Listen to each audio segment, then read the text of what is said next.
What's going on, guys? It is Brad, or DemonAsylum here. I'm bringing you all a new Destiny video. Gonna be going over the hotfix that came out a few days ago. There's not really much to it, therefore this video probably won't be that long, but the things that did come along with it are those I feel really needed to be taken care of. So I'm gonna be reading off the Bungie article here, and as per usual, I will link it in the description if you guys want to go ahead and read along or just check it out instead. It says 1.2.0.3, that is the version from the updated hotfix, the one about Skolas. And the first thing here is for perks. Ashes to Asset and Quintessence Transfer can now no longer be stacked. They now have cooldowns that can only be used every 10 seconds. So Ashes to Asset and Quintessence Transfer are the exact same perk. They do the same thing. Replenish super energy when you kill an enemy with a grenade, and they give 7% more super energy from grenade kills. The only difference is Ashes to Asset is a Hunter helmet upgrade, and Quintessence Transfer is a Titan and Warlock helmet upgrade. Now the reason why there was a change made with these perks and a 10-second cooldown cap put on them is because an exploit came to the public light around a week ago, which explained to everybody and showed to everybody how these perks could be exploited and basically manipulated to get your super back very quickly in both PvE and PvP.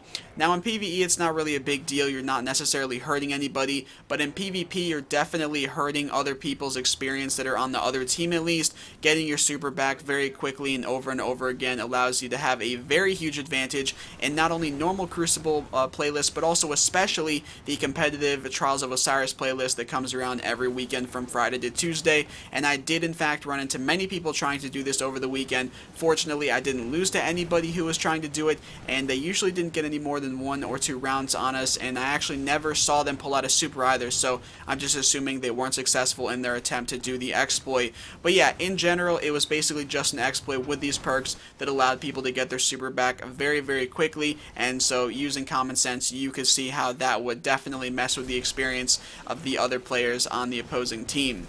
The next thing we have here is for Prison of Elders. Fixed a bug where players cannot pick up a quest from Varix to continue the Elder Cipher chain. The Elder Cipher, of course, is the exotic bounty you get from either level 34 or 35 Prison of Elders. And basically, I think my friend had this happen to him. You go to Varix with the exotic bounty. That's the first thing you do after getting the Elder Cipher exotic bounty. And when you bring it to him, it won't let you click on it to see what the next part of the bounty is and to continue on with it. It just sort of sits there and you have to hit B to cancel out of it. So that is now fixed. The next thing we have here is adjusted difficulty of level 35 Skolas challenge mode. This is basically generalizing the 3 things that are under it that I'll get into here. The first one is burn skulls are now replaced by non-elemental skulls. So of course burn skulls are the solar, void, and arc damage modifiers. Those no longer exist in the level 35 Skolas fight, and they're being replaced by non-elemental skulls such as heroic or brawler or light switch, stuff like that. Now to compensate with this, they also have reduced Skolas' health from 27,000 to 15,000. Burn skulls is how we did most of our damage to Skolas, so if they take those away from us, they definitely have to compensate with something, and again, they did that by nearly halving his health, going from 27 to 15,000. Now for those of you who may be wondering why they did this change, it's basically because the fight was not being played by the majority of people the way it was supposed to be. People were able to use Galahorns for the solar modifier to take him down in literally 30 seconds to a minute, and even for Void and Arc, people were able to come out with really good snipers and LMGs and use weapons of light as well, and just sit there critical hitting him and DPSing him with stun locks and all this sort of stuff, and you'd be able to kill him in just a minute or two, even with those strategies, maybe even less. So the fight was not being played the way it was created to be played, and so they had to make these changes to basically force us to have to play the fight and worry about the other mechanics such as players being poisoned, dismantling mines, more ads coming out. And along with more ads coming out comes the third change here. Reinforcement spawns are now based on Skolas' health instead of a timer. So the reason this change got made basically is the same and goes hand in hand as why the burn skulls got taken out. I'll give you guys an example here. Let's say there was a timer that a minute and 30 seconds into the fight, reinforcement ads came out. If people are over here taking Skolas out with Galahorns on a solar modifier week in 30 seconds to a minute, it's not going to get to that point of a minute and 30 second timer where more ads come out. By that time, Skolas is already dead. And even with Arc and Void modifiers, you were still able to focus DPS on Skolas, even if it got to a timer and more ads came out, you could just sit there and keep hitting him over and over, and you'd be able to kill him before you really had to worry about too much else. So that's why that change was made there, and really all those changes were made there. They just want people to play the fight the way it was created and supposed to be played. They want you to have to worry about the mechanics with players being poisoned, having to switch that between your fire team.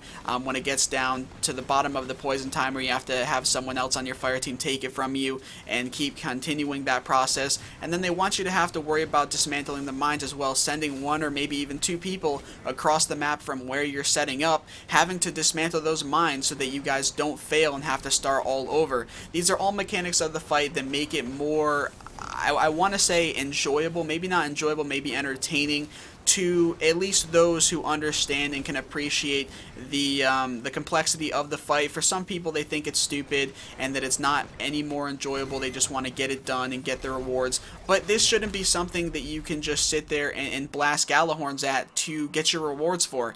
This is supposed to be the hardest thing that there is right now, and you need to have full communication and cooperation to do. That's not what it was for the past few weeks. You can just shoot your best weapons that have the modifier of the week on it at Skolas with weapons of light bubble, and you can take him out in literally 1 to 2 minutes tops, not having to worry about any other mechanics until after he's dead. That's not the way the fight was set up. That's not the way it was supposed to be played. So I do think these changes definitely needed to be made, and for those that aren't happy about it, well, they're just people who only get by cheesing everything and can't appreciate something good in a game like this. I'm personally happy, again, that this is something that's been changed, and I'm definitely looking forward to giving this a shot, as I haven't actually done so yet. But yeah, guys, those are basically all the changes that came along with this hotfix. Like I said in the beginning of the video, there really isn't much here, but the things that are here are definitely those that needed to be taken care of. If you have any questions about this stuff, go ahead and post in the comments, and I will be sure to reply. And yeah, so that's about it. I do hope you guys have enjoyed this video. If so, feel free to drop a like on it down below, and subscribe for many more Destiny videos to come. Thanks for watching, everyone, and peace out.